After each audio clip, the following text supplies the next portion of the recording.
बखानी तो सुनी महेश परम सुख मानी।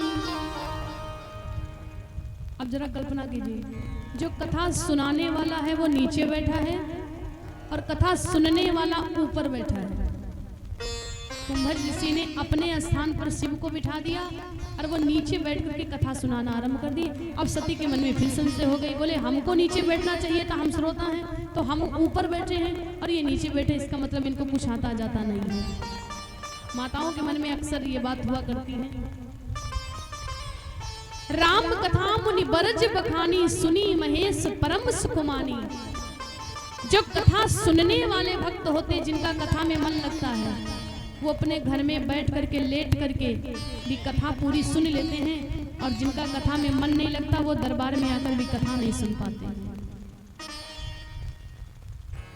ये ना हो कि जैसे कुछ लोग कथा सुनने जाते तो अगर किसी का फोन आ जाता तो कहते हेलो भैया बाद में बात करेंगे, क्यों? बोले कथा में बैठे हैं। कहते कि नहीं कहते? हम कथा में बैठे हैं। मैंने ये नहीं रखता कि कथा में आप बैठे हो, कथा में तो बहुत लोग बैठे हैं। मैंने ये रखता है कि कथा कितने लोगों के दिमाग में बैठ रही है, मैंने ये रखता है। कथा में तो बहुत लोग बैठे हैं, लेकिन कथा कितने लोगों के दिमाग में बैठ रही है ये मायने रखता है। पूरा पंडाल भरा हो और कथा सुनने वालों की एक भी गिनती ना हो तो कथा कहने का, कथा सुनाने का, कथा करवाने का क्या मतलब निकलेगा? चाहे 2 श्रोता बैठे हो, लेकिन कथा एकदम ध्यान से सुनना चाहिए। तो कथा में मत बैठो, कथा आप में बैठे, सबके दिमाग में बैठे। सती जी कथा नहीं सुन पाई क्योंकि मन में संशय हो गई। सुनी महेश परम सुकुमानी। शिव ने तो कथा को श्रवण कर लिया, लेकिन सती ने कथा को छोड़ दिया। रामचरितमानस के 2 ही मुख्य पात्र हैं, एक सती और दूसरे सीता। मुख्य 2 ही पात्र हैं, एक सती दूसरी सीता। आप लोग देखते हो सती जी जलते जलते जल गई और सीता जी जलते जलते बच गई। क्यों? क्योंकि एक ने कथा को सुन लिया और एक ने कथा को छोड़ दिया। जब सती ने कथा को छोड़ दिया तो शरीर को भी जलाना पड़ गया, और सीता ने कथा को सुन लिया तो जलते जलते बच गई। अग्नि परीक्षा हुई थी ना, जली नहीं। इसलिए कथा जरूर सुनो, कथा में बातें नहीं करना चाहिए। सती के मन में संशय हो गई। सती ने तो कथा को नहीं सुना, लेकिन सुनी महेश परम सुकुमानी। शिव को कथा सुनकर के बड़ा आनंद प्राप्त हुआ। कुछ दिनों तक भगवान भोलेनाथ जी वहीं पर रहे हैं, और उसके बाद में स्वामी जी रामचरितमानस में लिखते हैं, जब कथा समाप्त हुई तो मुनि समवेदा मांग त्रिपुरारी।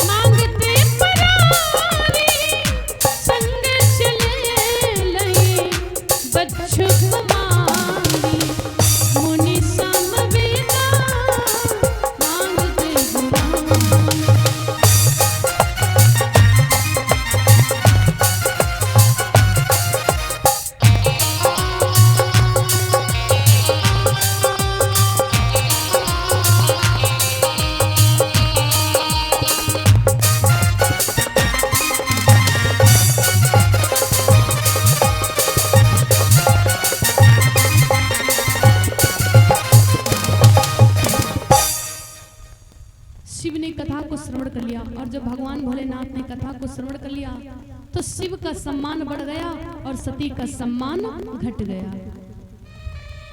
जब सती जी कथा सुनने गई थी तो क्या लिखा? संग सती जगजननी भवानी। और शंकर का नाम केवल छोटा से शंभु दे दिया।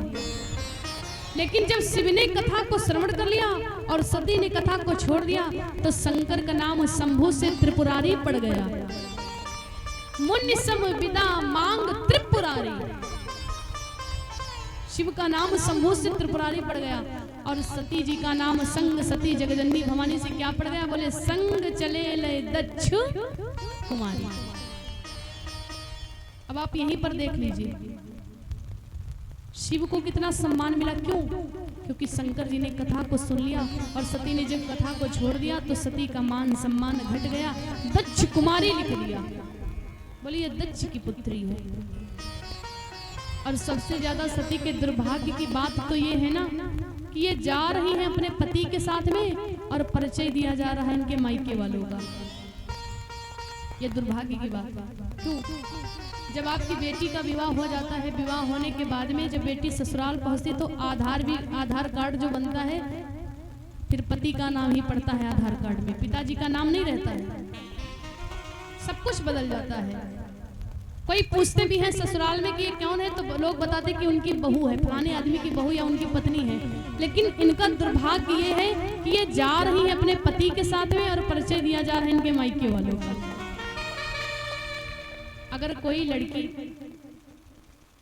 अच्छे कार्य नहीं करती, अगर कन्या आपकी बेटी सुलक्षण निकल जाए तो कन्या पवित्र करे कुल दो। अगर आपकी बेटी अच्छी निकल जाती, सद्गुण वाली निकल जाती है, तो बेटी अच्छी निकल जाती तो दो कुल को तारती है, एक तो मायके दूसरे ससुराल भी तर देती है।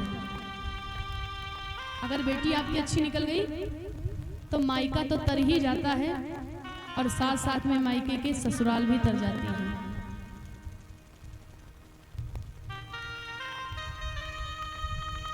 बोली सच्चे दरबार की। इसलिए अपने बेटी को गुणवान बनाओ, विवेकवान बनाओ। बोली सच्चे दरबार की, बोली बांके बिहारी लाल की। आजकल होता क्या है, आजकल का थोड़ा मॉडर्न जमाना आ गया, लड़कियां एक काम बड़ा गलत करती हैं। कौन सा? लड़कियों को जो चीज कटवाना चाहिए वो बड़ा कर रही हैं और जो बड़ा करना चाहिए वो कटवा रही हैं। देखिए जो बाल होते हैं, बाल कभी कटवाना नहीं चाहिए, तो लड़कियां कोई कोई ऐसे बाल कटवाती हैं कि उनके आगे लड़का फेल है। और नाखून बड़े नहीं रखना चाहिए, तो कोई कोई लड़की नाखून देख लियो तो राक्षस फेल है। लड़कियों की बात अलग है, वो बहुत लड़कियां रखाती है, तो आजकल भैया लड़के भी रखाने लगे हैं। हाथ देख लो तो पूछो ना। जो राक्षसी लोग होती थी ना वो नाखून रखाती थी। क्यों? क्योंकि वो आक्रमण करने के लिए, तुमको किसके ऊपर आक्रमण करना है। तो आजकल की लड़कियां, बोली सच्चे दरबार की, बोली दुर्गा माता की। श्री राधे गोविंदा मन भजले हरि का प्यारा नाम